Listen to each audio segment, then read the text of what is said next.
Point है कि impulse है क्या। What is impulse? इंपल्स कहते हैं चेंज इन मोमेंटम को। क्या होता है बेटा इंपल्स? जब किसी बॉडी के मोमेंटम में चेंज आता है तो हम कहते हैं इंपल्स लगा, इंपल्स हुआ। अब मेरे बेटा बॉडी के मोमेंटम में चेंज आएगा तो इंपल्स लगेगा, यानी कि बेटा इंपल्स है चेंज इन मोमेंटम। लेकिन चेंज इन मोमेंटम को टाइम से डिवाइड और मल्टीप्लाई कर दें, क्या कोई फर्क पड़ा? जो बच्चे लास्ट टर्न पर आए थे उन्हें मालूम होगा change in momentum upon time है फोर्स। तो इंपल्स का दूसरा फॉर्मूला है फोर्स इनटू टाइम। सबसे ज्यादा यही फॉर्मूला चलेगा, कभी कभी ये फॉर्मूला चलेगा। तो इंपल्स हमें क्लियर हो गया। इंपल्स क्या है बेटा, एक लाइन में बताओ? Change in momentum. और दूसरा फॉर्मूला क्या है? Force into time. तो इंपल्स हुआ change in momentum, second formula है फोर्स इनटू टाइम। अब आते हैं इससे आगे इंपल्स का डेली लाइफ में यूज। ये हमने फर्स्ट यूनिट के समय या सेकंड यूनिट के समय शॉर्ट में डिस्कस किया हुआ है। कुछ याद आ रहा है गाड़ी में शॉकर क्यों लगाते हैं? बात हुई थी बैच में। किस किस को याद आ रहा है? हाथ उठा हुआ है बेटा, करवाया था लेकिन कोई बात नहीं, भूल गए, कोई बात नहीं। देखो बेटा इंपल्स होता है फोर्स इनटू टाइम। इसे आप ऐसे भी लिख सकते हो, force is equal to impulse upon time. इसका मतलब force is inversely proportional to time. तो मेरे बेटा जिस घटना में टाइम ज्यादा लगता है उस इवेंट में फोर्स कम लगते हैं। जिस प्रोसेस में टाइम ज्यादा लगेगा उस प्रोसेस में फोर्सेस कम डेवलप होंगे। इसी चीज का फायदा उठा करके हम लोगों ने बहुत सारे यूजेस करे हैं। हम क्या करते हैं, किसी भी घटना में, किसी भी इवेंट में लगने वाले टाइम को बढ़ा करके फोर्स को कम कर सकते हैं। जैसे एग्जाम्पल नंबर 1, मान लो बेटा ये एक बाइक है, ये सड़क पर गड्ढा है। अब मैं ये मान के चल रहा हूं, पहले मैंने कभी नहीं पढ़ाया, नहीं तो होगा क्या, किसी को याद है किसी को नहीं याद है, खिचड़ी बन जाएगी। सड़क में एक गड्ढा है, एक गाड़ी आ रही है, बाइक हो, स्कूटी हो, कार हो, कुछ भी हो। हम उसमें एक शॉकर लगाते हैं जिसे शॉक एब्जॉर्बर कहते हैं। Good afternoon. वो दो तरह के होते हैं, स्प्रिंग वाले भी होते हैं और ऑयल वाले भी। आजकल की टेक्नोलॉजी में ऑयल वाले भी आ गए, पुरानी टेक्नोलॉजी में स्प्रिंग वाले होते थे, तो मैं स्प्रिंग वालों की बात करूंगा। जब ये गाड़ी चलती चलती गड्ढे पर पहुंचती है, गड्ढे में टायर जाते के साथ ही स्प्रिंग दब जाता है और फिर धीरे धीरे खुल जाता है। तो जैसे बेटा गाड़ी आ रही है, गड्ढे में टायर गया, धच्च से स्प्रिंग दब गई, फिर धीरे धीरे खुल गई। दबने और खुलने में काफी टाइम वेस्ट हो जाता है, और जितना ज्यादा टाइम लगता है तो ऊपर बैठे सवार को उतना ही कम फोर्स लगता है, क्योंकि force inversely proportional to time है। आपको यदि कहीं पर फोर्स कम करना है तो इंपैक्ट में लगने वाले टाइम को बढ़ा दीजिए। तो हमने क्या किया, गड्ढे में गई, स्प्रिंग दब गई, फिर धीरे धीरे खुल गई। दबने और खुलने में टाइम वेस्ट हो गया, और टाइम वेस्ट हो गया तो टाइम ज्यादा लग गया तो फोर्स कम लग गया। यदि आपने टाइम को डबल कर दिया तो फोर्स को हाफ कर दिया, टाइम को ट्रिपल कर दिया तो फोर्स को 1/3 कर दिया। टाइम बढ़ाते जाओ, फोर्स कम होता जाएगा। तुम सोचो, यदि ये मैं रॉड, इसकी जगह लोहे की रॉड लगा देता, ना वो दबती ना खुलती, फिर क्या होता? गड्ढे में घड़ाक से टायर गया, भड़ाक से बाहर, ना कुछ दबा ना कुछ खुला, जो भी होना था फ्रैक्शन ऑफ सेकंड में हो गया। टाइम बहुत कम लगता, गड्ढे में धच से गया तुरंत बाहर, टाइम बहुत कम लगने से फोर्स बहुत ज्यादा लगता, तो जो सवार है, जो राइडर है, उसको झटका ज्यादा लगता। तो झटकों से बचाने का तरीका है शॉकर। गाड़ी, बड़े ट्रक वगैरह में कमानी लगाई जाती है। अब पता नहीं आप लोगों ने देखी है नहीं देखी है, लोहे की बहुत बड़ी बड़ी प्लेट्स होती है, बिगर प्लेट, स्मॉलर प्लेट, फिर उससे स्मॉलर प्लेट, फिर उससे स्मॉलर प्लेट, और तब टायर होता है यहाँ पर। तो जब गड्ढे में जाती है तो ये सारी कमानियां सीधी हो जाती हैं, जैसे ये मुड़ी हुई है, झटके से गड्ढे से जाते ही खुल जाएंगी और फिर धीरे धीरे वापस अपनी शेप में आ जाएंगी। काम क्या है? टाइम को बढ़ाना, टाइम को बढ़ाने का मतलब फोर्सेस को कम करना।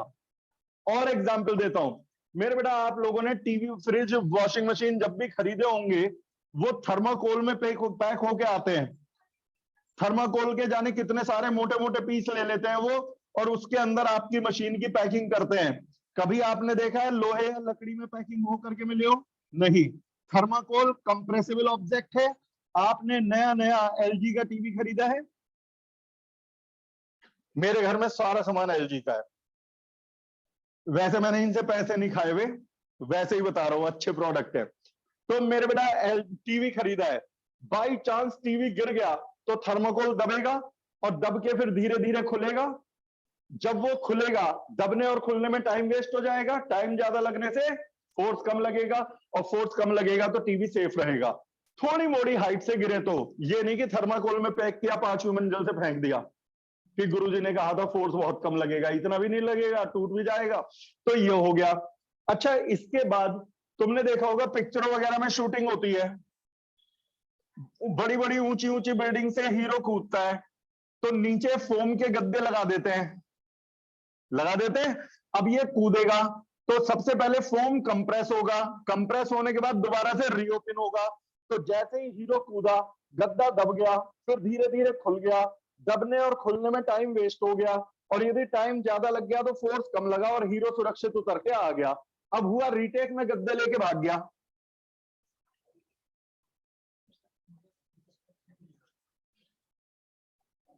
अब ये महाशय जी ऊपर से कूद गए, अंधे थे, नहीं ध्यान दिया, कूद गए। अब ना कुछ दबने वाला है ना कुछ खुलने वाला है, जो भी काम होना है टकराते ही इंस्टेंटली हो जाएगा, फ्रैक्शन ऑफ सेकंड में, और इवेंट में टाइम कम लगेगा, तो फोर्सेस थोड़े ज्यादा डेवलप हो जाएंगे, मुंडी उंडी खुल जाएगी।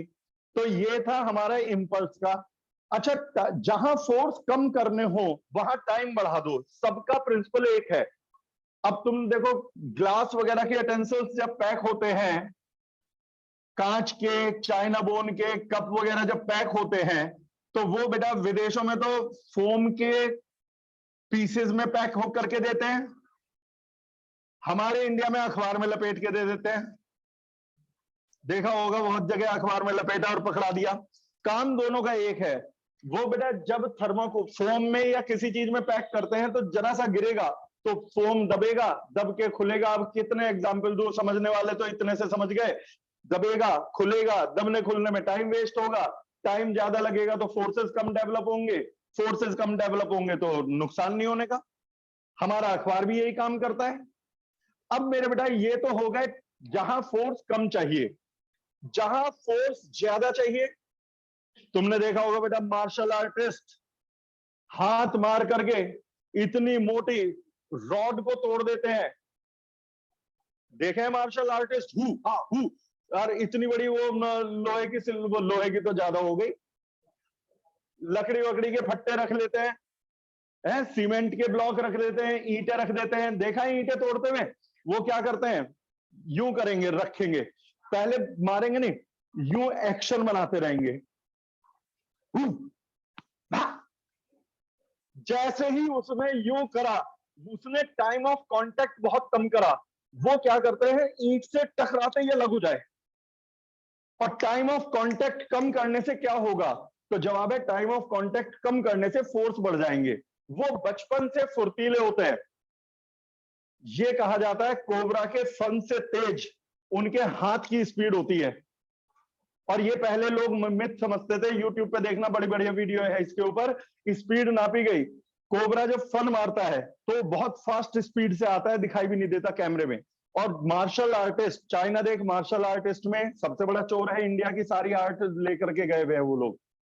कलाई कुलम करके आज इंडिया की आर्ट थी, जिसको उन्होंने अपने फॉर्म में बदल दिया।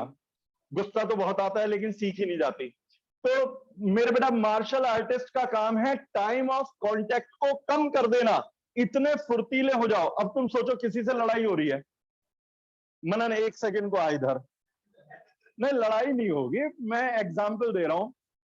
देखो ये हमारे सामने एग्जाम्पल है, ये हमारी हर वीडियो में रहता है जहां भी एग्जाम्पल आएगा। अब तुम देखो, दो तरह से दिखाऊंगा, एक बार टाइम ऑफ कांटेक्ट ज्यादा करके, एक बार टाइम ऑफ कांटेक्ट कम। मैं इसे धक्का दे रहा हूं, कांटेक्ट टाइम बहुत ज्यादा है, तो इसे चोट नहीं लग रही, लग गई। अब टाइम ऑफ कांटेक्ट ज्यादा हो गया, कम हो गया, फोर्स ज्यादा लगा। अब देख, डरे मत, मैं तो वैसे ही कमजोर सा प्राणी, पहले से थोड़ा ज्यादा लगा। बड़ी बेइज्जती कर रहा है यार सामने के सामने। खैर कोई बात नहीं, ज्यादा चढ़ावे मत, कभी मैं पूरे फ्लो में आ जाऊं। खैर कोई बात नहीं, बात समझने वाला समझ गया। मार्शल आर्टिस्ट का काम क्या है? टाइम ऑफ कांटेक्ट को राइज करना या रिड्यूस करना? टाइम कम लगेगा, फोर्स ज्यादा डेवलप होंगे। थैंक यू बेटा। ये थे हमारे मनन जी क्लास 11 से। हाँ तो आप बेटा अपने पॉइंट पर आ जाओ। तो इंपल्स के बारे में जो समझना था वो तो आप लोग जान चुके, इंपल्स क्या है। अब आते हैं आज के दूसरे टॉपिक पर, फ्रिक्शन, जिसके बारे में बहुत हल्का सा जब मैंने डायमेंशंस पढ़ा रहा था तब मैंने बताया था, लेकिन कोई बात नहीं, भूल जाओ, वो जब चैप्टर चलता है उसमें डिटेल में बताया जाएगा। फ्रिक्शन क्या है मेरे बेटा? फ्रिक्शन कितनी तरह के होते हैं? फ्रिक्शन सेल्फ एडजस्टिंग, क्या सारे फ्रिक्शन सेल्फ एडजस्टिंग है? उनके ऊपर अगले हमारा थोड़ी देर लेक्चर चलेगा मेरे बेटा। Friction is the force which opposes the motion, friction is the force which opposes the motion. Friction वो फोर्स है जो मोशन को अपोज करता है। अब what is the cause of friction? Friction का कारण क्या है? क्यों फ्रिक्शन पैदा होता है? क्यों फ्रिक्शन लगता है? तो इसकी दो थ्योरी है, एक ओल्ड थ्योरी, एक मॉडर्न थ्योरी। मैं दोनों थ्योरी बताऊंगा मेरे बेटा। सबसे पहले ओल्ड थ्योरी।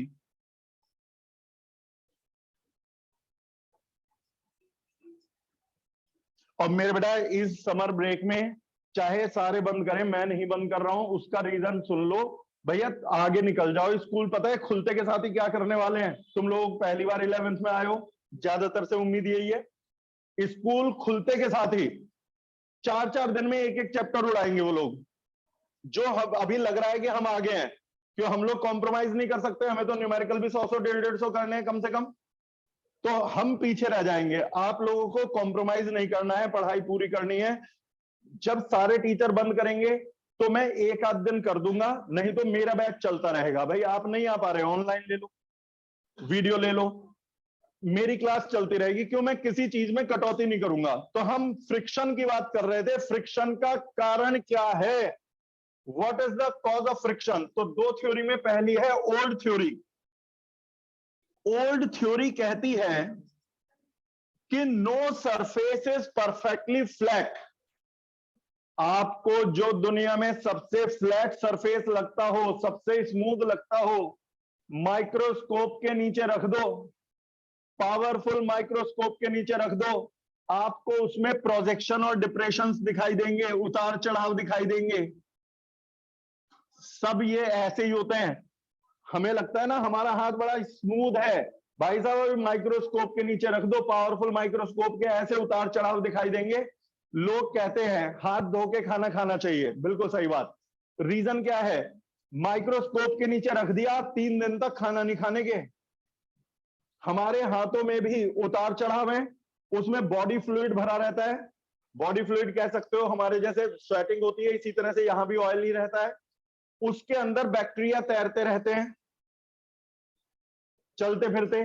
जब तुम खाना खाते हो वो उसके साथ जाते हैं। तो आपको हाथ रगड़ रगड़ के कम से कम 3 से 5 मिनट धोने चाहिए खाने से पहले। और यहां इंडिया में अभी जाएंगे बाहर, किसी बेकरी के बाहर खड़े होके पेटीज खरीदेंगे, धोने और धोने के नाम पे हो गया साफ, और लेके दबादब चालू। तो खैर प्रोजेक्शन डिप्रेशन सब जगह है। No surface is perfectly flat, सब में उतार चढ़ाव है। जब हमें आंखों से दिखे या ना दिखे, जब दो सरफेस एक दूसरे के ऊपर रखे जाते हैं तो ये प्रोजेक्शन डिप्रेशन फंस जाते हैं एक दूसरे में। ये पहला सरफेस है, ये दूसरा सरफेस है, रखा, रखते ही ऊपर वाले के जो अप्स एंड डाउन्स हैं, नीचे वाले के अप्स एंड डाउन्स हैं, वो फंस जाते हैं लाइक दिस। अब मैं चाहे कहीं भी धक्का दूं, मैं अपने हाथ को यहां लाऊंगा तो आसानी से नहीं आएगा क्योंकि वो फंसे हुए हैं। उधर ले जाऊं तो नहीं जा पाएगा, ये फंसे हुए हैं। तो ये प्रोजेक्शन डिप्रेशन से फ्रिक्शन पैदा होता है। ओल्ड थ्योरी के अकॉर्डिंग क्या रिस्पॉन्सिबल है फ्रिक्शन के लिए? तो जवाब है प्रोजेक्शंस एंड डिप्रेशंस, उतार चढ़ाव, अप्स एंड डाउन्स, ये फंस जाते हैं और इसलिए फ्रिक्शन होता है। फिर आई लेटेस्ट थ्योरी, जिसमें कहा गया किसी चीज को यदि आप चिकना चिकना और चिकना और चिकना और बिल्कुल स्मूथ बना दो तो क्या फ्रिक्शन खत्म हो जाएगा? तो जवाब है नहीं, फ्रिक्शन बहुत बढ़ जाएगा। अब ये है सेकंड थ्योरी, जिसे कहा जाता है modern theory, new theory. Number 2, modern theory. इस थ्योरी के हिसाब से फ्रिक्शन जो है वो इलेक्ट्रिक फोर्स है। इलेक्ट्रिक फोर्स, हमारे दुनिया में हर चीज किससे बनी है? एटम से। एटम्स किससे बने हैं? न्यू पॉजिटिव और नेगेटिव चार्ज, यानी प्रोटॉन, होने को तो न्यूट्रॉन्स भी है, उसकी हम बात नहीं कर रहे, प्रोटॉन और इलेक्ट्रॉन से। न्यूक्लियस में है, आपने दो सरफेस बिल्कुल स्मूथ कर दिए, बिल्कुल स्मूथ करने के बाद इन्हें एक दूसरे के ऊपर रख दिया, ये नीचे वाले के एटम है, ये ऊपर वाले के एटम है, मैंने सब में एक एक इलेक्ट्रॉन बनाया भाई, बाकी तो आप जानते ही हो। अब क्या होगा जब इन्हें एक के ऊपर एक रखा जाता है तो यहां होता है पोलराइजेशन ऑफ एटम्स। ध्यान से सुन रहे हो एक एक लाइन, पोलराइजेशन ऑफ एटम्स। अच्छा, मैंने कुछ दिन पहले आप लोगों को एक मैसेज भेजा था संडे की क्लासेस के बारे में, बूस्टर क्लासेस के बारे में, नहीं भेजा तो अब बता रहा हूं। ऐसा है, अभी बैकअप खत्म हो जाए, थोड़ा सा ये पैरेलल आ जाए, फिर संडे टू संडे जो नहीं आएगा भाई उसे जबरदस्ती ला नहीं सकते। मैं हर संडे को 1-1.5 घंटे की क्लास रखा करूंगा जो प्योरली कॉम्पिटिटिव बेस पर होगी। इस बैच में जितने एमसीक्यू हो गए, हर संडे को फिर एमसीक्यूज चलेंगे चैप्टर वाइज। हर संडे के लिए, पूरे हफ्ते के लिए मैं 100 न्यूमेरिकल दे दिया करूंगा एमसीक्यू घर के लिए। 100 में से 50, 60, 70 जो भी डाउट है संडे को बैठ के बताया करेंगे। क्योंकि बेटा कल भी मैं बच्चों से बात कर रहा था, आप सब जिस जगह पहुंचना चाहते हो वो कैलिबर भी है आप में। एक तो ऐसा बैच होता है जिसमें हम सोचते हैं कि इन्हें इंजीनियर क्या, डॉक्टर क्या, पता नहीं क्या बना देंगे, और बच्चों में कैलिबर नहीं है। आप सब में कैलिबर है। टचवुड बहुत सालों में ऐसा बैच आया है। हर बार एक आध इंटेलिजेंट तो हर साल हो जाता है, लेकिन सारे ही इंटेलिजेंट हो, पुदीने के पेड़ पे मत चढ़ जाना, सारे इंटेलिजेंट हो, ऐसा बहुत रेयर होता है। तो हर संडे को बैकअप लूंगा, पहले बैकअप खत्म करूंगा, 2-4 संडे जितने भी लगेंगे, और फिर हमारी पूरे साल हर संडे को क्लास चला करेगी। जो नहीं आ पाएगा, वीडियो तो है ही है, लेक्चर रिकॉर्डिंग। बोलो बनाया जाए इसका प्लान? कौन कौन रेडी है इस चीज के लिए? गुड। मेहनत करनी पड़ेगी, मेरे से जितनी मेहनत कर, मैंने तो एक बात और बोली थी, आप भूल गए। यदि आपको कोई चैप्टर भले ही मैंने करा दिया, आपको दुनिया की किसी भी बुक से कोई भी डाउट आ रहा है, मेरे से टाइम लो, रूटीन में ना दे पाऊं संडे को दूंगा, करवाऊंगा। आपको स्कूल से कोई शीट मिले या कोई आप एक्स्ट्रा बुक कर रहे हो उसमें कोई डाउट आए, चाहे मुझे 50 क्वेश्चन ला के दे दो, टाइम मैनेज करना मेरी जिम्मेदारी, आपको करवाए जाएंगे। किसी भी क्वेश्चन पे मना नहीं होने का कि नहीं जी ये वाला तो आप देख लो, अपने आप कर लो, हर क्वेश्चन कराएंगे। आपको कैलिबर बनाए रखना है। तो मेरे बेटा अब यहां फ्रिक्शन की दूसरी थ्योरी, जिसमें अब हम आ गए हैं पोलराइजेशन पर। पोलराइजेशन क्या है? Reshaping of the atoms. अब ये एटम डी शेप हो जाएंगे। कैसे डी शेप होंगे? नीचे वाले का न्यूक्लियस ऊपर वाले के न्यूक्लियस को रिपेल करेगा, जिससे उसका न्यूक्लियस दूर भाग जाएगा। नीचे वाले का न्यूक्लियस ऊपर वाले के न्यूक्लियस को रिपेल कर गया, नीचे वाले के न्यूक्लियस ने ऊपर वाले के इलेक्ट्रॉन को अट्रैक्ट कर लिया, तो बेचारे ऊपर वाले की शेप ऐसी हो गई। क्यों? न्यूक्लियस ने न्यूक्लियस को रिपेल कर दिया और न्यूक्लियस ने इलेक्ट्रॉन्स को अट्रैक्ट कर लिया। अब नीचे क्या होगा? ये इलेक्ट्रॉन्स इस न्यूक्लियस को अट्रैक्ट करेंगे, ये इलेक्ट्रॉन्स इस न्यूक्लियस को अट्रैक्ट करेंगे, और ये इलेक्ट्रॉन्स इन इलेक्ट्रॉन्स को रिपेल करेंगे। तो डी शेपिंग एक जगह नहीं, दोनों में होगी। और ये समझाने में ज्यादा समय लगा, ये इंस्टेंटली होता है। दो सरफेस रखे, एटम डी शेप हुए, एटम डी शेप हो गए, और इस डी शेपिंग को नाम दिया जाता है पोलराइजेशन। क्या बोलते हैं बेटा जी? समझ में आया? दोबारा बताऊं, ये डी शेपिंग क्लियर हो गई? थोड़ा सा एनर्जेटिक दिखाई दे जाओ, मतलब अटेंटिव होकर के बैठ जाओ, समझ सब रहे हो लेकिन बैठने में जरा ढीलापन है। तो मेरे बेटा डी शेपिंग हो गई। अब डी शेपिंग से क्या हुआ मेरे बेटा, क्या डी शेपिंग एक एटम में होगी? बेटा बातें नहीं। क्या डी शेपिंग एक एटम में होगी? तो जवाब है सब में होगी। इस सरफेस पर सबके इलेक्ट्रॉन्स होंगे और इस सरफेस पर सबके न्यूक्लियस होंगे। ये इलेक्ट्रॉन और न्यूक्लियस बहुत नजदीक होंगे। बहुत नजदीक होने के कारण ये एक दूसरे से चिपक जाएंगे, स्टिक हो जाएंगे। ये अट्रैक्ट भाई प्लस अट्रैक्ट माइनस, ये दोनों चिपक जाएंगे, स्टिक हो जाएंगे। और ये अट्रैक्शन बहुत स्ट्रांग होता है। Electric force is very strong force. यदि आप 1 कूलम चार्ज लेके इस कमरे में खड़े हैं तो 1 कूलम चार्ज लेके बेगम पुल पे कोई दूसरा आदमी खड़ा नहीं हो सकता, इतने स्ट्रांग होते हैं। आप कहोगे सर कैसे, जरा बताना प्रूफ करके। मेरे बेटा दो चार्जेस के बीच में फोर्स का फॉर्मूला क्या है? दो चार्जेस के बीच में फोर्स का फॉर्मूला होता है 9 × 10⁹ Q1 Q2 upon R square. ये क्लास 12 चैप्टर 1 का फॉर्मूला है। जैसे इलेक्ट्रॉन मासेस के बीच में फोर्स वाला, तो इस साल आ जाएगा Gm1 m2 upon R square. Charges के बीच के फोर्स का ये फॉर्मूला है। अब सोचो, मान लो 1 कूलम चार्ज लेके मैं यहां खड़ा हूं और 1 कूलम चार्ज लेके कोई दूसरा बंदा बेगम पुल पे खड़ा है, तो 1 कूलम यहां पर है मेरे कोचिंग में और 1 कूलम है बेगम पुल पर। दोनों की डिस्टेंस है 1 किलोमीटर यानी 1000 मीटर। बेगम पुल यहां से लगभग 1 किलोमीटर मान लो। तो ये आया 9000 न्यूटन। कई बच्चे कहेंगे 9000 न्यूटन तो थोड़ा ही फोर्स है, 9000 तो झेल लेंगे। तुम्हें पता है बेटा 1 kg का मास हाथ पे रख दो तो हमें फोर्स महसूस होता है 10 न्यूटन। कैसे?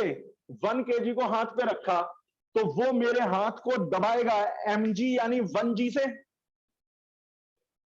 मेरे हाथ पे 1 kg का मास रखा तो मेरा हाथ कितना फोर्स महसूस करेगा? 1g, और g को 10 मान लो तो 10 न्यूटन।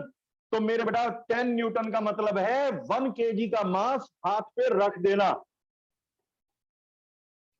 अब सोचो यदि 1 kg रखूंगा तो 10 न्यूटन, 10 kg हाथ पे रख दिया तो 100 न्यूटन, 100 kg हाथ पे रख दिया तो 1000 न्यूटन, 900 kg हाथ पे रख दिया तो 9000 न्यूटन। तो 9000 न्यूटन कितना बड़ा फोर्स है ये समझ लो, जैसे 900 किलो की कार के नीचे दबा दिया गया हो। किसी आदमी को लेटा के 900 किलो की कार रख दो ऊपर, तो जो फोर्स महसूस होगा वो 9000 न्यूटन है। तो मैं यदि 1 कूलम लेके इस कमरे में बैठ गया तो मैं बेफिक्र हो जाऊंगा। 1 कूलम चार्ज लेके कोई बेगम पुल पे खड़ा नहीं होगा, उसे उतना फोर्स महसूस होगा जैसे 900 किलो की कार में दबा दिया गया हो या 900 किलो की कार ने टक्कर मार दी हो, उड़ जाएगा। Electric forces are much much bigger than other forces. Electric force से बड़ा सिर्फ एक ही फोर्स है दुनिया में, न्यूक्लियर फोर्स, जिसके बारे में अभी बात नहीं होगी क्योंकि वो इस चैप्टर का हिस्सा नहीं है। तो मेरे बेटा ये मॉडर्न थ्योरी कहती है जब आप दो सरफेस को टच करोगे तो एटम डी शेप होंगे, डी शेप होकर के एक सरफेस पर पॉजिटिव चार्ज आ जाएगा, दूसरे सरफेस पर नेगेटिव चार्ज आ जाएगा, प्लस और माइनस चिपक जाएंगे इलेक्ट्रिक फोर्स से। और आप जानते हो इलेक्ट्रिक फोर्स बहुत स्ट्रांग है, तो कस के चिपक जाएंगे तो खिसकाना मुश्किल हो जाएगा। आप बताओ दो चीजें स्टिक हो जाए तो फिर मूव कराना मुश्किल है, कैसे? मेरे पे एक लोहे की टेबल है, आयरन की टेबल और एक वुडन टेबल, दोनों पे मैग्नेट रख दी, मैग्नेट आयरन वाले पे चिपक गई, वुडन वाले पे नहीं चिपकी। मैंने दोनों को हिट किया टक टक, वुडन वाले पे वो भाग गई क्योंकि स्टिक नहीं थी। आप खुद ही इमेजिन करो, क्या आयरन वाले पे भी वो उसी स्पीड से भागेगी? नहीं, वो स्टिक थी। तो यदि बेटा दो चीजें स्टिक हो जाती हैं तो मूवमेंट मुश्किल हो जाता है। यही होता है हमारी बॉडीज के साथ, जब दो सरफेस चिपक जाते हैं इलेक्ट्रिक फोर्स से तो मोशन को अपोज करने लगते हैं, और यही है फ्रिक्शन। तो बच्चे कहते हैं सर सही थ्योरी कौन सी है? तो जवाब है दोनों। हमारी डेली लाइफ में जो फ्रिक्शन है वो इन दोनों का मिक्सचर है। होता क्या है, अप्स एंड डाउन्स भी है, प्रोजेक्शन डिप्रेशंस भी है, और साथ में पोलराइजेशन भी हो जाता है, एक सरफेस पर प्लस और एक सरफेस पर माइनस, जिससे दोनों ही अपना रोल प्ले करते हैं। तो मेरा यदि आपसे कहूं कि मैं प्रोजेक्शन डिप्रेशन को रगड़ रगड़ के खत्म कर दूं किसी तरीके से, तो क्या फ्रिक्शन खत्म हो जाएगा? तो जवाब है नहीं, फिर इलेक्ट्रिक फोर्स वाला फ्रिक्शन बचेगा, जो बड़ा तगड़ा फ्रिक्शन होता है, उन्हें खिसकाना और मुश्किल हो जाएगा। समझ में आने लगा? अब फ्रिक्शन के बारे में और जानते हैं। Friction is self adjusting force. ये काइनेमेटिक्स के समय हल्का हिंट दिया था भाई, पहले मैंने थोड़ा थोड़ा, मैं खुद कह रहा हूं कि थोड़ा थोड़ा पहले बताया हुआ है, लेकिन आज ये सब नहीं बताया था, आज पढ़ाने के हिसाब से बता रहा हूं। Friction is a self adjusting force. Friction खुद को बदल सकता है, जिसे मैं ग्राफ से भी बताऊंगा, फ्रिक्शन के टाइप बताऊंगा, स्टैटिक फ्रिक्शन, काइनेटिक फ्रिक्शन वगैरह, तब बात करेंगे। ये है फ्रिक्शन, यहां है फोर्स। फ्रिक्शन चाहता है बॉडी में मोशन ना हो। आशुतोष अब तुम आ जाओ 2 मिनट के लिए बेटा।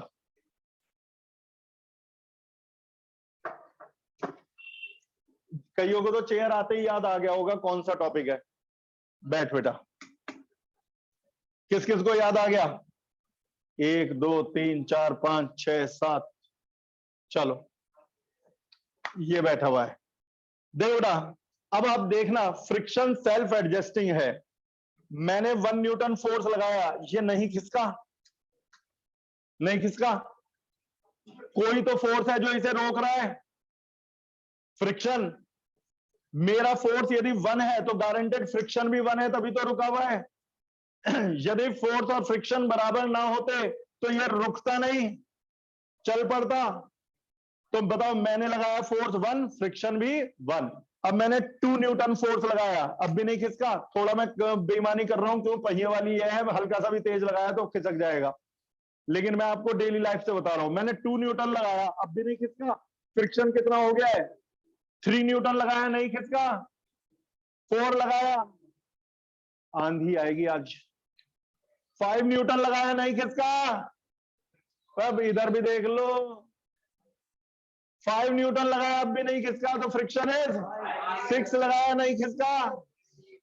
7 न्यूटन लगाया, नहीं खिसका। यानी फोर्स बढ़ाता जा रहा हूं तो फ्रिक्शन बदलता जा रहा है। ये फ्रिक्शन 45 डिग्री के एंगल पर चल रहा है, यानी जितना फोर्स उतना फ्रिक्शन, जितना फोर्स उतना फ्रिक्शन, जितना फोर्स उतना फ्रिक्शन। आप फोर्स बढ़ाते जा रहे हो, फ्रिक्शन बढ़ता जा रहा है। अभी तक बॉडी रुकी हुई है। इस फ्रिक्शन को कहा जाता है स्टैटिक फ्रिक्शन।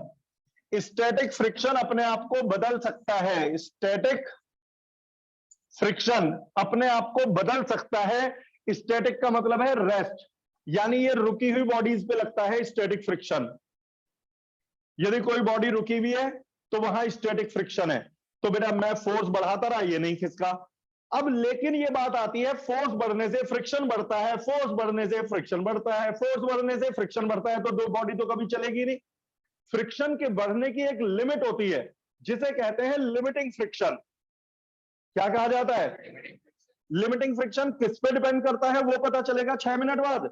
अभी तो लिमिटिंग फ्रिक्शन होता है। मान लो यहां लिमिटिंग फ्रिक्शन 7 न्यूटन है, 7 न्यूटन। तो देख, 1 न्यूटन लगाऊंगा तो फ्रिक्शन 1 हो जाएगा, 2 लगाऊंगा 2 हो जाएगा, 5 लगाऊंगा 5 हो जाएगा, 7 लगाऊंगा 7 हो जाएगा। लेकिन 8 लगाऊंगा तो वो 7 ही रहेगा। 9 लगाऊंगा यानी बॉडी चलने लगेगी। तो फ्रिक्शन स्टेशनरी हो जाता है और बॉडी चलने लगती है। जब आप लिमिटिंग फ्रिक्शन से ज्यादा फोर्स लगाते हो तो फिर बॉडी मूव करने लगती है। लिमिटिंग फ्रिक्शन से बड़ा फोर्स लगाते हैं तो बॉडी मूव करने लगती है, और इसी को कहते हैं काइनेटिक फ्रिक्शन। आपने ध्यान दिया, स्टैटिक फ्रिक्शन अपने आप को बदल रहा था, फोर्स बढ़ने से बढ़ता जा रहा था, लेकिन काइनेटिक फ्रिक्शन अपने आप को नहीं बदल रहा। काइनेटिक फ्रिक्शन कांस्टेंट है। चाहे मैं 8 न्यूटन लगाऊं तो भी फ्रिक्शन 7 है, 9 न्यूटन लगाऊं तो भी फ्रिक्शन 7 है, 10 न्यूटन लगाऊं तो भी 7 है। तो बताओ कौन सा फ्रिक्शन वेरिएबल है, स्टैटिक या काइनेटिक? वेरिएबल कौन सा है? देखा, अभी कंफ्यूज हो गए, यानी ध्यान से नहीं सुना आप लोगों ने। पहले बताओ, जब मैंने, अब आप मेरी बातों का जवाब देना, जब मैंने 1 न्यूटन लगाया बॉडी नहीं चली थी, फ्रिक्शन कितना था? जब 3 न्यूटन लगाया नहीं चली थी, फ्रिक्शन कितना? यानी फ्रिक्शन बदल रहा था। स्टैटिक फ्रिक्शन बदलता है, स्टैटिक फ्रिक्शन अपने आप को बदलता रहता है। कितना बदलता है? कि बॉडी रुकी रहे, बॉडी रुकी रहे, बॉडी रोकने के लिए जितना भी उसे होना पड़ेगा खुद हो जाएगा एडजस्ट, तभी कहते हैं static friction is self adjusting. अब मैंने स्टैटिक फ्रिक्शन, लिमिटिंग फ्रिक्शन से बड़ा फोर्स लगा दिया, मैंने लिमिटिंग फ्रिक्शन से बड़ा फोर्स लगा दिया, तो अब बॉडी रेस्ट पर थी या मोशन में आ गई? मोशन में आ गई। तो मेरे बेटा अब ये काइनेटिक फ्रिक्शन है जो बदलेगा नहीं। तुम देखो, स्टैटिक फ्रिक्शन बढ़ता जा रहा था, बढ़ता जा रहा था, बढ़ता जा रहा था, काइनेटिक फ्रिक्शन कांस्टेंट है। जिसको समझ में आ गया हाथ मत उठाना। अच्छा, जैसे समझ में आ गया हाथ उठा लो, जो झूठे हैं हाथ नीचे, चलो हाथ नीचे कर दो। समझ में आ गया पक्का? लेकिन आप लोगों ने तो अब भी गलत बताया था बेटा लास्ट में। कोई कंफ्यूजन है? कौन सा फ्रिक्शन अपने आप को वेरी करता है और कौन सा नहीं बदलता? अब बैठ जाओ बेटा। Thank you very much Ashutosh ji, you are captured in this video. Copyright मेरे पास रहेगा, आप एक्टर हैं, मैं डायरेक्टर हूं। तो खैर मुद्दे पे आ जाओ, फिर बातों में लगा लोगे मेरे बेटा। अब यहां आपने एक चीज में अंतर देखा होगा, आप मेरे ग्राफ में, जो बच्चे ग्राफ वगैरह को सीरियसली स्टडी करते हैं, फ्रिक्शन बढ़ा बढ़ा बढ़ा बढ़ा बढ़ा, राइज हुआ यहां तक गया। ये है लिमिटिंग स्टैटिक फ्रिक्शन, यानी स्टैटिक फ्रिक्शन की मैक्सिमम वैल्यू। जैसे ही बॉडी ने चलना शुरू किया, थोड़ा सा फ्रिक्शन कम हो गया। आप देख रहे हो ग्राफ हल्का सा नीचे आ गया, नहीं आ गया? फिर कांस्टेंट हुआ, यानी कि यदि लिमिटिंग स्टैटिक फ्रिक्शन 7 है, तो आप 5 लगाओगे रुकी रहेगी, 6 लगाओगे रुकी रहेगी, 7 लगाओगे रुकी रहेगी, 8 लगाते ही बॉडी चलेगी, फ्रिक्शन लेकिन 7 नहीं रहता, थोड़ा सा कम हो जाता है। क्यों? ये फ्रिक्शन इससे ज्यादा क्यों है बेटा? ये इसका कारण है, इसे इनर्शिया ब्रेक करना था। जब कोई बॉडी रुकी हुई थी, मैं उसे चलाना चाह रहा था, तो याद करो लॉ ऑफ इनर्शिया। बहुत समय पुरानी बात है, इनर्शिया नाम का एक टॉपिक हुआ करता था। लॉ ऑफ इनर्शिया में मैंने कहा था, जो बॉडी रेस्ट पर है वो रेस्ट पर रहना चाहती है। तो पहले ये रेस्ट पर था, ये रेस्ट पे रहना चाह रहा था, तो मुझे चलाने में दिक्कत क्यों हो रही थी? क्योंकि ये रेस्ट पर रहना चाह रहा था, मुझे ज्यादा फोर्स लगाना पड़ रहा था।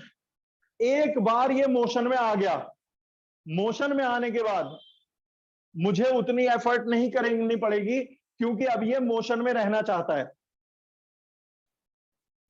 इनर्शिया ब्रेक करना मुश्किल है। तुम कभी नोटिस करना, सबसे पहला, एक कार खड़ी हुई है, तुम इमेजिन करो, पता नहीं कभी धक्का लगाने का सौभाग्य प्राप्त हुआ नहीं हुआ, कार को धक्का लगाना हो तो सबसे पहले उसे मोशन में लाने में बड़ी ताकत लगती है। एक बार खिसकनी शुरू हो जाए, फिर तो आराम से चलाते ले जाओ। क्योंकि शुरू में रुके से चलाना मुश्किल क्यों है? क्योंकि वो इनर्शिया के कारण रुकी रहना चाहती थी, आप उसे जबरदस्ती चलाने की कोशिश कर रहे हो, उसकी इच्छा है रुके रहने की, आप उसे जबरदस्ती मूव कराने में लगे पड़े हो, तो आपको मेहनत ज्यादा करनी पड़ेगी। कार खड़ी हुई है, मैं धक्का लगा के चलाना चाहूंगा तो मुझे बहुत मेहनत लगेगी, लेकिन एक बार चल जाए, कार एक बार मूवमेंट में आ गई, तो फिर तो याद करो कि फिर तो आराम से धक्का दे करके एक अकेला ड्राइवर भी ले जाता है। समझ में आई बात? तो बताओ, क्या ये स्टैटिक फ्रिक्शन की जो मैक्सिमम वैल्यू है वो काइनेटिक के परफेक्टली इक्वल है? नहीं, लेकिन आपके 99.99% न्यूमेरिकल में इन्हें इक्वल बताया गया है। वैसे तो देखा जाए कि लिमिटिंग स्टैटिक फ्रिक्शन बड़ा होता है लिमिटिंग काइनेटिक फ्रिक्शन से। भाई ये है लिमिटिंग काइनेटिक फ्रिक्शन, इसे चाहे तो लिमिटिंग काइनेटिक फ्रिक्शन कह दो या सिर्फ काइनेटिक फ्रिक्शन कह दो, कोई फर्क नहीं पड़ता, तेरे नाम अनेक तू एक ही है। लिमिटिंग काइनेटिक फ्रिक्शन कहो या काइनेटिक फ्रिक्शन कहो, एक ही बात है। तो मेरे बेटा लिमिटिंग स्टैटिक लिमिटिंग काइनेटिक से बड़ा होता है, हमें पता है, लेकिन आपकी 11th में बहुत ही रेयर न्यूमेरिकल्स हैं जिनमें इसे बड़ा माना जाता है। आपकी बुक में इन दोनों को बराबर की तरह से न्यूमेरिकल आएंगे, यानी आप for 11th class limiting static friction और लिमिटिंग काइनेटिक फ्रिक्शन को एक ही माना गया है अधिकांश न्यूमेरिकल में, लेकिन जो मैं कंपटीशन के 2 4 10 न्यूमेरिकल लाऊंगा उसमें ये इक्वल नहीं होंगे। फिलहाल तो आप ये मान लो स्टैटिक हो चाहे काइनेटिक ये बराबर है लिमिटिंग। नेक्स्ट पॉइंट, ये भी बात समझ में आने लगी। पहले एक क्विक रिकैप है मेरे बेटा, इंपल्स किसके, देख के बता दो मुझे, कोई दिक्कत नहीं। इंपल्स किसके इक्वल होता है? अब देख मैंने बड़ी मेहनत से समझा रहा हूं दिमाग में डालने के लिए, जवाब चाहिए मुझे सबके। इंपल्स किसके इक्वल होता है? दूसरा फॉर्मूला, जिस इवेंट में टाइम ज्यादा लगेगा वहां, जिसमें टाइम कम लगेगा। एग्जाम्पल नहीं पूछ रहा, फ्रिक्शन आ गए। फ्रिक्शन की 2 थ्योरी है, कौन कौन सी?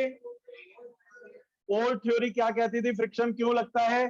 प्रोजेक्शन और डिप्रेशन के फंसने से। मॉडर्न थ्योरी क्या कहती है? एटम्स के पोलराइजेशन से। क्या कहती है मॉडर्न थ्योरी? एटम्स के पोलराइजेशन से फ्रिक्शन लगता है। अब मेरे बेटा इसके बाद हमने दोनों को मर्ज कर दिया कि लेटेस्ट थ्योरी कहती है कि दोनों का बराबर रोल है, दोनों का बराबर रोल है। ऐसा नहीं है कि ज्यादा ही तेज आंधी तूफान आ रहे हैं क्या? ये खोला किसने? ये एक हमारा सफाई वाला बंदा बड़ा होशियार है, कभी बेंच इधर कर देगा कभी उधर। हाँ खुला पड़ा हुआ है।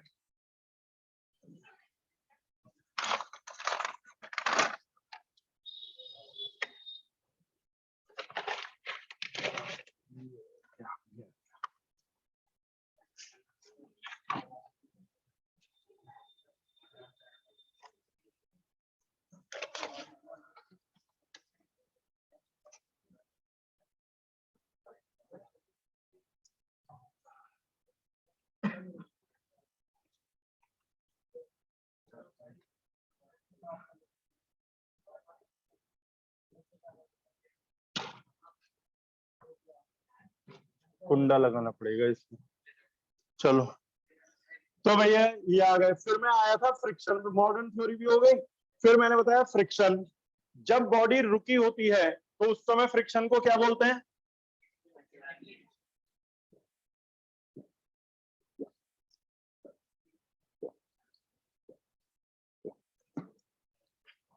और जब चल रही होती है,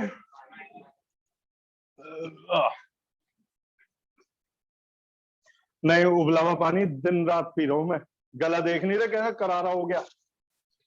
तो नहीं उबाल के ठंडा किया हुआ है, बताया तो था। डॉक्टर की बात मैं कभी नहीं काटता, डॉक्टर ने कहा उबला पीना तो आज तक उबला पी रहा हूं। हाँ तो अपने पॉइंट पर आ गया, वो बात अलग है, उबाल के फ्रीजर में डाल देता हूँ, जब चिल्ड हो जाता है बिल्कुल धगाधक फिर पीता हूँ। अच्छा अब यहाँ पर हम लोग आ गए थे स्टैटिक और काइनेटिक के बारे में। स्टैटिक फ्रिक्शन अपने, अच्छा कौन सा फ्रिक्शन अपने को चेंज कर सकता है, कौन सा नहीं करता? अच्छा रियलिटी में लिमिटिंग स्टैटिक और लिमिटिंग काइनेटिक इक्वल होते हैं अनइक्वल? कौन सा ग्रेटर है? स्टैटिक वाला। काइनेटिक थोड़ा कम है, एक बार मोशन में आने के बाद आसानी होती है। फिर इसके बाद बेटा मैंने बता दिया 11th में दोनों को एक मानेंगे। अब बात आती है, एक बात तो अपने दिमाग में याद रख लो, यदि किसी बॉडी को चलाना है तो लिमिटिंग फ्रिक्शन से बड़ा फोर्स लगाना है। अब मैं स्टैटिक और काइनेटिक वर्ड नहीं बोल रहा क्योंकि 11th के लिए दोनों बराबर है, बस लिमिटिंग लिमिटिंग फ्रिक्शन। आप तो ये मान के चलो कि बनाओगे तो एग्जाम में पूछा गया तो यही वाला, लेकिन आप ये मान के चलो कि आपके न्यूमेरिकल के हिसाब से ये ग्राफ है, यानी कि स्टैटिक की मैक्सिमम वैल्यू और काइनेटिक की वैल्यू बराबर है। मैं जानता हूं ये गलत है, लेकिन आपके न्यूमेरिकल्स में क्या करा जाए, सारी 11th की बुक्स में सारे न्यूमेरिकल इसी से ही करे हुए हैं। तो ना कोई लिमिटिंग स्टैटिक बोलूंगा अभी, ना कोई लिमिटिंग काइनेटिक बोलूंगा, मैं बोलूंगा लिमिटिंग फ्रिक्शन। लिमिटिंग फ्रिक्शन यदि है, बेटा एक लाइन बताते ही आपको डेरिवेशन न्यूमेरिकल अगला खुद समझ में आ जाएगा, मेरा स्टेटमेंट समझ में आ जाएगा। मान लो लिमिटिंग फ्रिक्शन है 5 न्यूटन, तो यदि मैं 3 न्यूटन लगाऊंगा, लिमिटिंग फ्रिक्शन है 5, मैं 3 न्यूटन लगाऊंगा तो बॉडी रेस्ट पर रहेगी या मोशन में? 4 लगाऊंगा, 6 लगाऊंगा, 7 लगाऊंगा, यानी किसी बॉडी को चलाना है तो लिमिटिंग फ्रिक्शन से ग्रेटर फोर्स लगाना है। लिमिटिंग से कम फोर्स लगाओगे तो बॉडी नहीं चलने वाली, वो रुकी रहेगी। तो यदि किसी बॉडी को चलाना है, इसे तो डायलॉग की तरह से याद कर लो, किसी बॉडी को चलाना है तो लिमिटिंग फ्रिक्शन से ग्रेटर फोर्स लगाना है। तो पता चले लिमिटिंग फ्रिक्शन डिपेंड किस पे करता है? लिमिटिंग फ्रिक्शन डिपेंड करता है नॉर्मल रिएक्शन पर। किस पर? Limiting friction depends upon normal reaction. अब आपको याद आएगा मेरे बेटा, ये है साइकिल,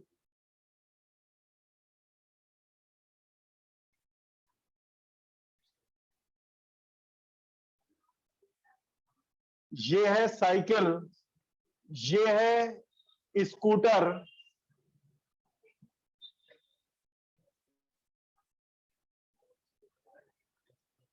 ये है कार,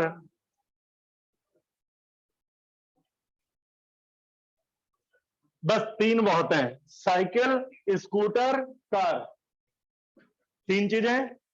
ये तीनों की तीनों खड़ी हुई है। मैं आपसे पूछूं किसे चलाने में सबसे मुश्किल होगी धक्का देके चलाने में? कारण आपको पता चल गया। पहले बताओ, साइकिल का वेट सबसे कम है तो वो आपको सबसे कम फोर्स से दबाएगा, तो अर्थ उसमें सबसे कम रिएक्शन लगाएगी। स्कूटर का वेट उससे ज्यादा है, साइकिल से तो ज्यादा ही है, तो इस पर रिएक्शन भी बड़ी लगेगी। जितने फोर्स से ग्राउंड को दबाओगे ग्राउंड उतनी रिएक्शन लगाएगी।